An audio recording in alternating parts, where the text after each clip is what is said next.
Alors voilà, aujourd'hui nous lançons une nouvelle rubrique, une sorte de petit podcast bien de son époque, exclusivement audio donc. Parce que le monde qui nous entoure, ce ne sont pas que les images. D'ailleurs, parfois, il finit par y en avoir beaucoup trop. On en oublierait presque que le milieu de la mode, c'est aussi une tonne de bruit de couloir, et ça, c'est un secret pour personne. Cette rubrique, elle va s'appeler la légende urbaine. La légende urbaine, c'est une rumeur qui circule en ville, une sorte d'information qui va à la vitesse du son, une méga fuite, quoi. Et qui pourrait vite s'avérer autrement plus conséquente que beaucoup de bruit pour rien. Parce que cette rumeur, elle résume à elle seule l'air du temps. C'est un peu, si vous voulez, l'état des lieux du moment. C'est ce que les millennials appellent les askip.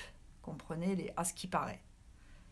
Cette légende urbaine, elle pourra être sérieuse, futile, parfois même les deux à la fois, c'est encore mieux. Et pour ouvrir les hostilités, il n'y a pas de meilleur timing que celui de la Fashion Week Homme. La milanaise, qui plus est, oh là là. Ici, ça parle toujours beaucoup, c'est bien au-dessus de la moyenne à l'international. Alors, sans perdre de temps, le bruit qui court aujourd'hui, c'est que Lucas Ossendrijver irait chez Louis Vuitton.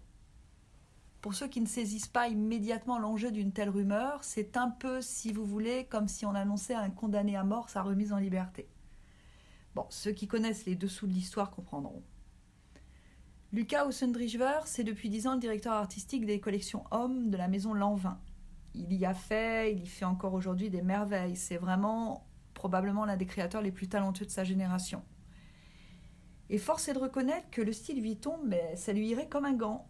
Nous, on dit ça, on dit rien, mais on le dit quand même déjà depuis très longtemps maintenant. Et puis on le dit de plus en plus fort. La réponse, très bientôt.